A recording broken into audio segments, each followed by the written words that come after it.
Good evening. I hereby call this March the 15th meeting of the Public Safety Committee to order.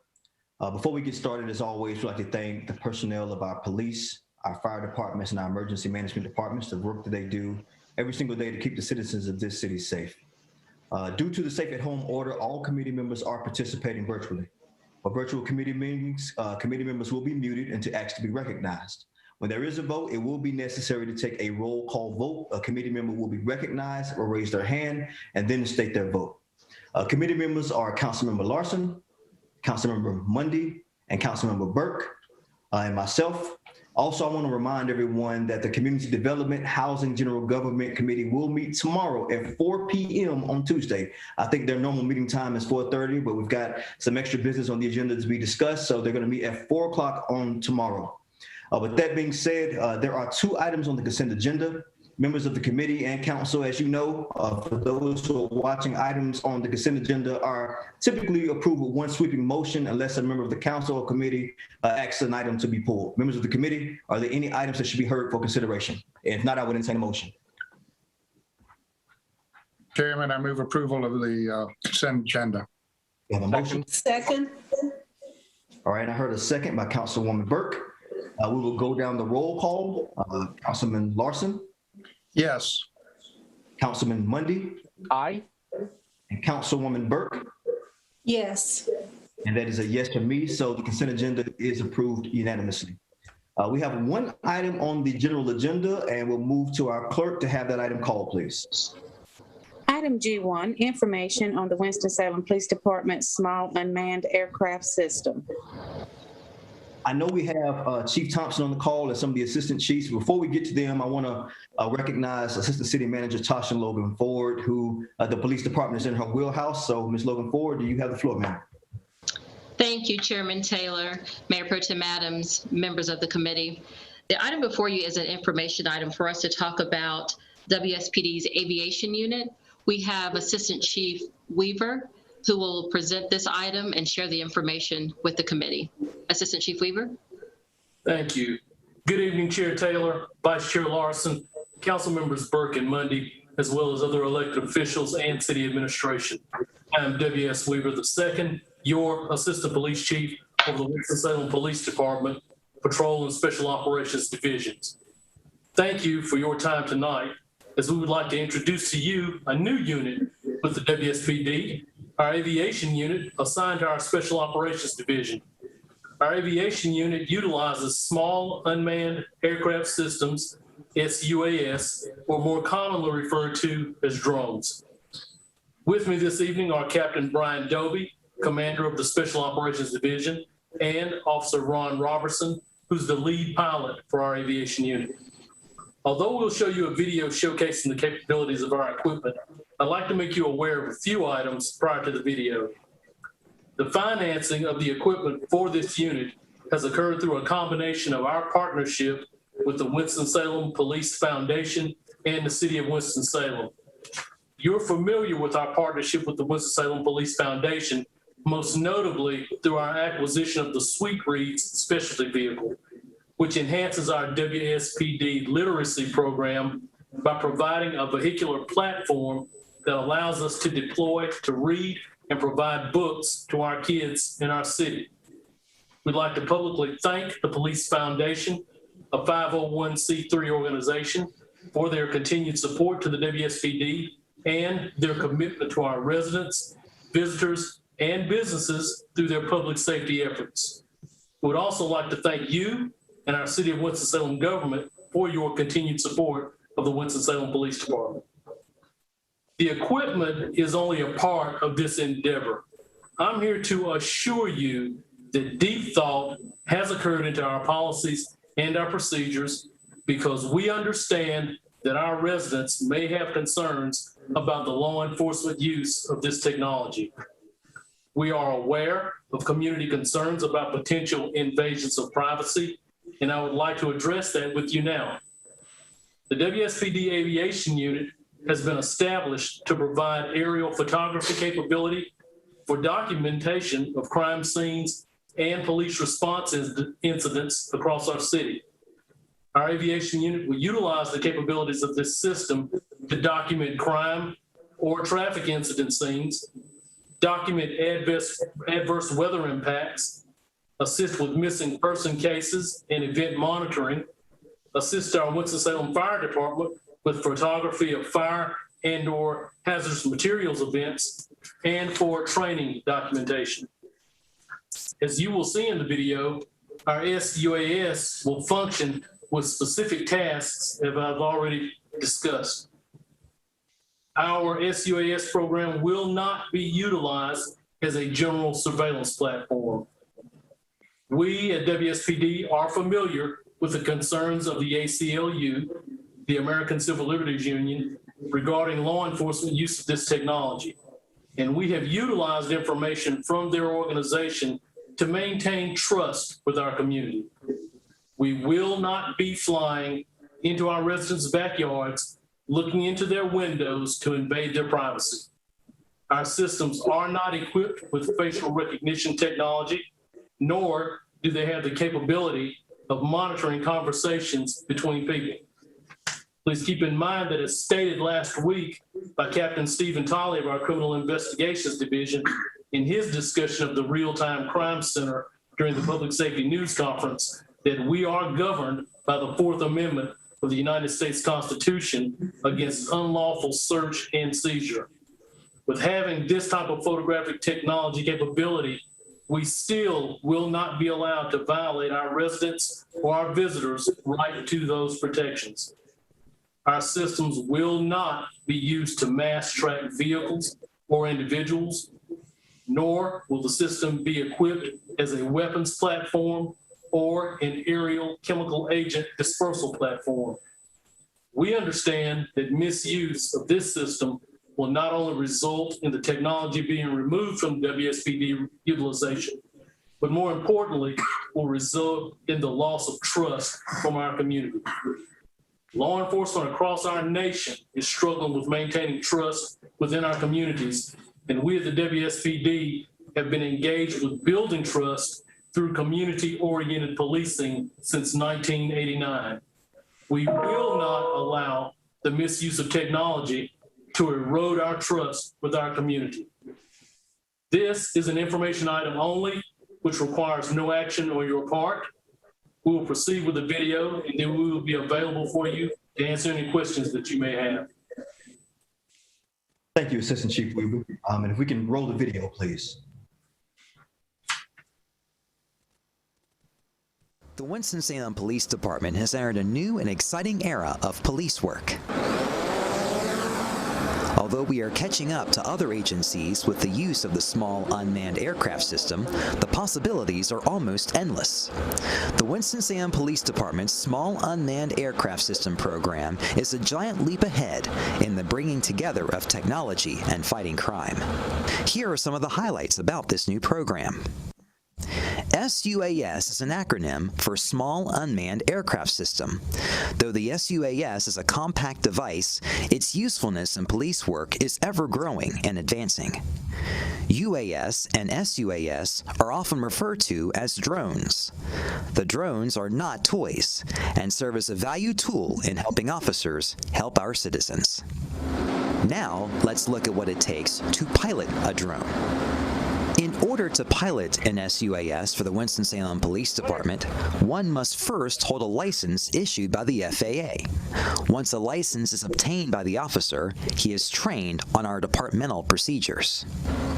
The Winston-Salem Police Department currently has 4 drones. We have 2 DJI Mavic 2 Enterprise Zoom drones and 2 DJI Mavic 2 Enterprise Dual drones. The Mavic Zoom is a system with a single camera, capable of taking photographs or video. The main use of this drone is for the clear images it is capable of taking.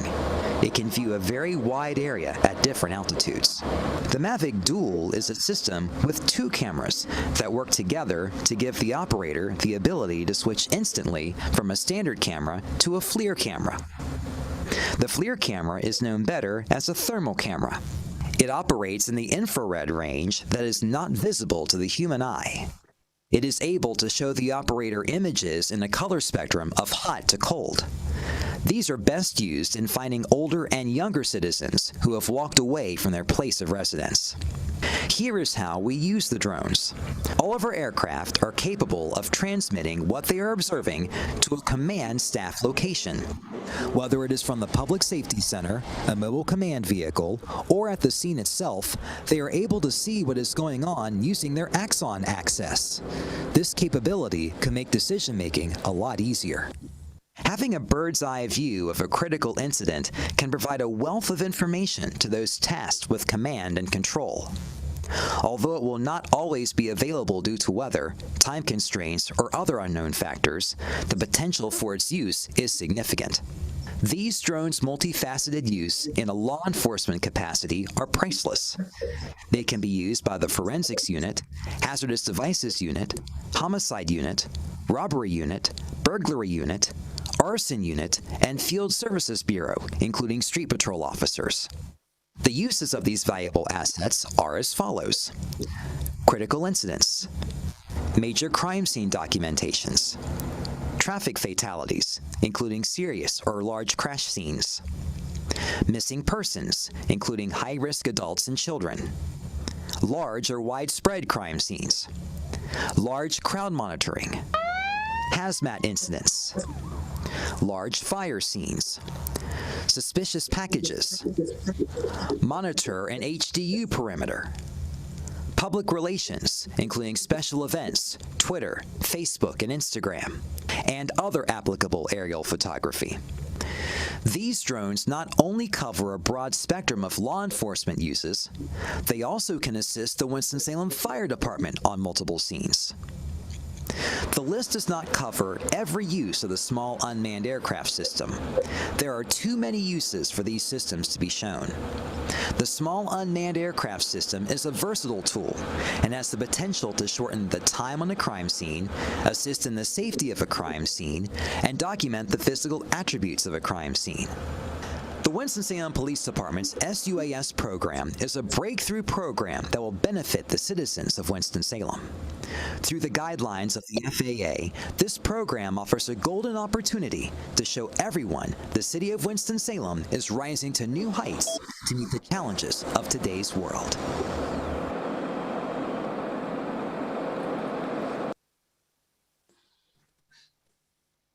Thank you so much. It was a great video. I will say that as technology continues to evolve and expand, we have to keep up with that technology to continue to better protect and serve our citizens. So, Chief, I think you clearly outlined exactly what these drones will be used for and what they will not be used for.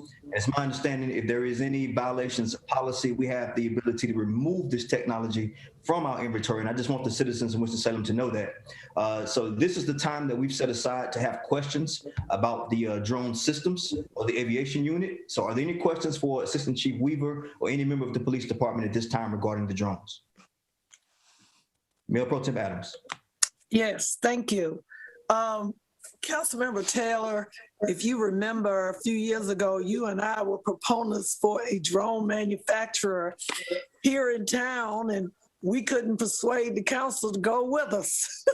Think of how much money and how many jobs we might have up at the airport if we'd done that. But anyway, Assistant Manager Logan Ford and Chief Thompson and Assistant Chief Weaver, where would we be purchasing or whom would we be purchasing these apparatuses from? Yes, ma'am. The equipment has already been purchased. Part of it was purchased from Taser International, the same company that we buy our body-worn camera systems from. And then the other, that was two of those that were purchased with money from the Police Foundation. The other two were just general purchases from off the market. And I might have missed it, but what's the cost? The total cost for the unit is just under $18,000 for the 4 drones and all the associated equipment, which includes laptops, iPads, extra batteries, and other equipment that we may need for it.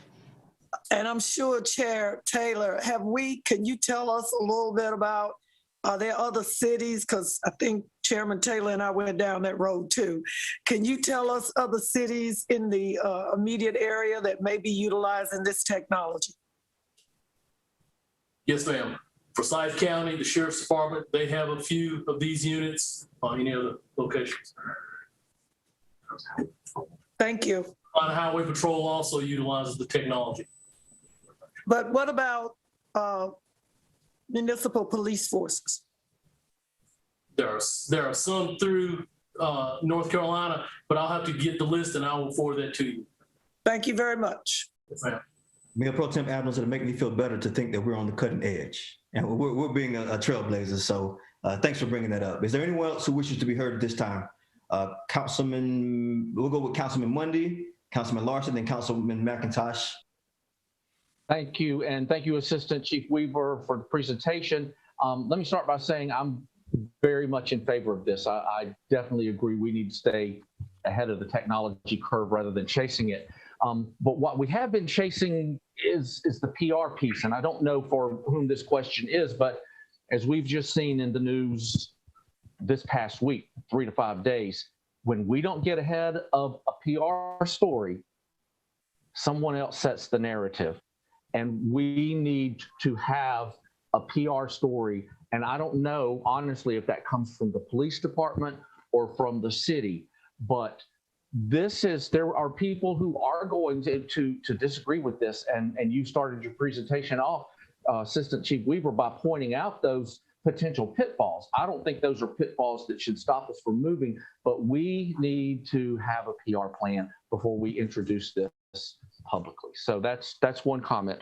The other is a suggestion as to whether we could share these resources with close by cities like Kernersville to help pay for them if needed. And the third question is, would access to video be restricted just as body cam footage is? Yes, sir. Let me start off with the question about the marketing plan. This is the introduction of the unit to the Public Safety Committee, and we will go live as soon as we have completed tonight's broadcast.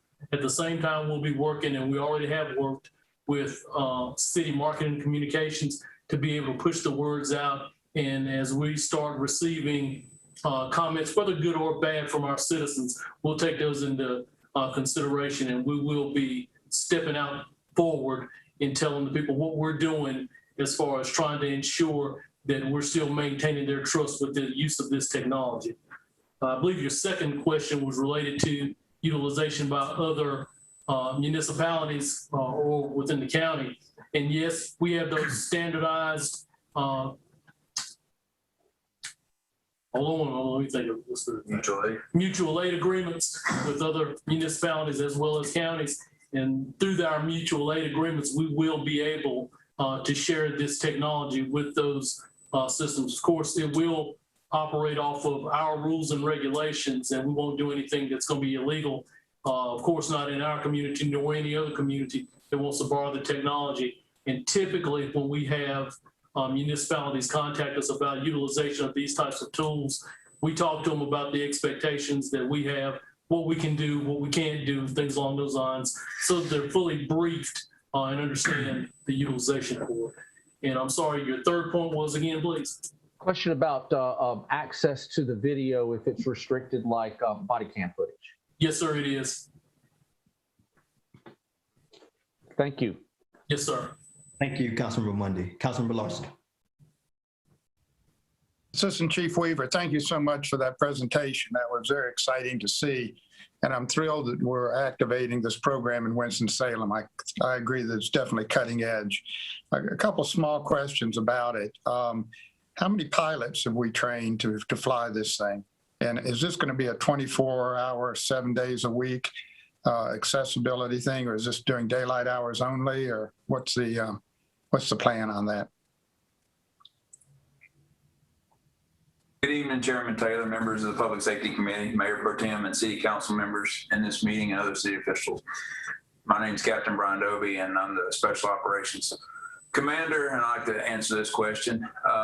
We currently have 2 pilots with the FAA 107, which is the the license to fly an unmanned aerial system. And we have a third one that just took his test, and we have a fourth one that's taking his test on March 23rd. So we have 2 current licensed pilots, and by the end of the month, first week of April, we should have 2 more on board, and we have 2 more after that that are going through the class to be able to take their test. So we're hoping by around May 1st, we should have 6 licensed pilots.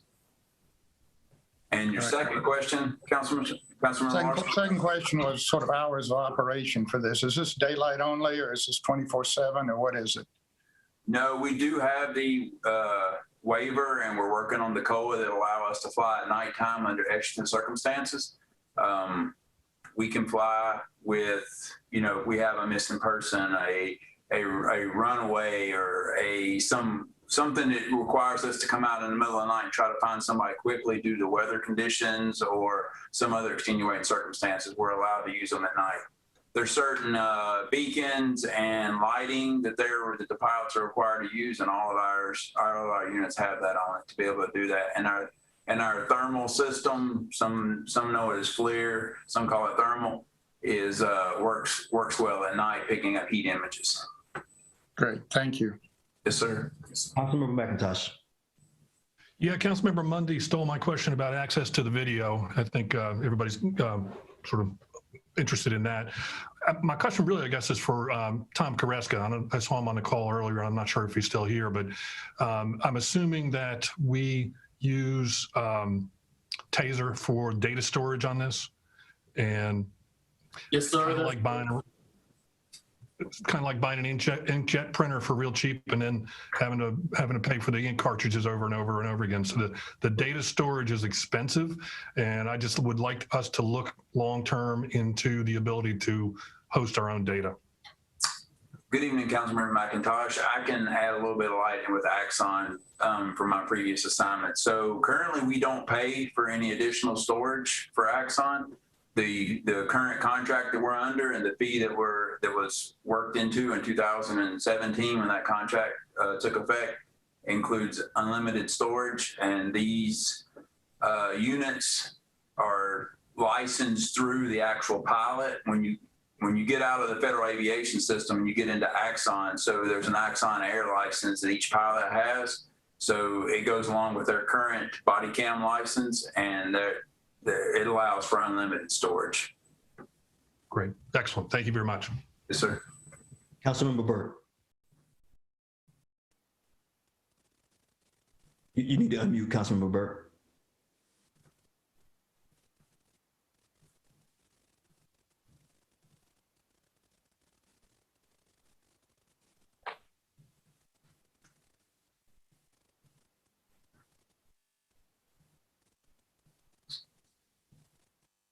Try one more time. You're still muted.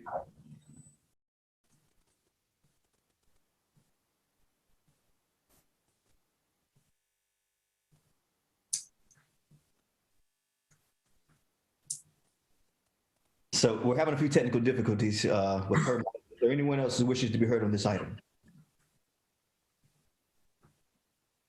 All right, we'll go to Councilman Mundy again, and we'll give you, Councilman Burke, a little time to work through it. I think she's worked through it. This is a quick question. Flight time, approximately 25 minutes. Are these are charged? Is it electrical charge that they're on? And I'm assuming if you have 2 drones and you need more than 25 minutes, you can land one, put the other one in the air, and charge the other one. But is it a rapid charge? 25 minutes isn't a long time. Good evening, Councilmember Mundy. Yes, you're correct. It's 25 minutes per battery, but we have multiple batteries per unit. And we also have the capability of once a battery, so it gives you early warnings that the battery is near the end, several minutes. So we have enough. With having 4, we're able to put another one up to take over, bring that one down, and then we have enough batteries to swap that out, get that one back up, and we have the capability of charging those batteries while the charged battery unit is in the air. So it's a constant switching out, you're correct, but we have enough of batteries and charging apparatuses to keep everything moving at the same time. Now, if we got into a really long, drawn-out operation, we may have some issues with charging time, but it would take several hours for that to happen. Thank you. Councilman Burke. I apologize for the delay.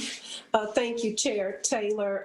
Thank you, Chief Thompson, Assistant Chief Weaver, and your team for bringing this cutting edge technology. I'm excited about the position that it will put the police department in to be more efficient with the job that you're already doing. I just want to say that I know with the messaging, you will be very careful to make sure that the public understands without a doubt that this technology will not be used in any way as a surveillance platform. And I just thank you. I'm excited about it. This is a great thing. Thank you. Thank you, Councilman. Thank you. Is there anyone else who wishes to be heard on item G1? Councilman Larson. This is more of a question for maybe city manager. Is this the only drone that we have within the city fleet? Good evening, Chairman Taylor and members of the Public Safety Committee. We also have a one or two drones in our city marketing communications division. They have their FAA license as well. We use those for TV 13 when we're filming informational videos. We've got some great ones we've done at Quarry Park and things like that. All right, thank you. Okay, there's no further business on item G1. We want to thank Assistant Chief Weaver, Captain Dobie, Chief Thompson for the presentation. I know the citizens will be excited, and we'll do our best to put out a marketing campaign to let them know what we can and what we won't do regarding this drone technology. With that being said, that is the only item that we have to consider in tonight's business. Is there any other business that should be considered for the good of the order? Seeing no further business, I will hereby declare this meeting to be adjourned. Thank you and have a great evening.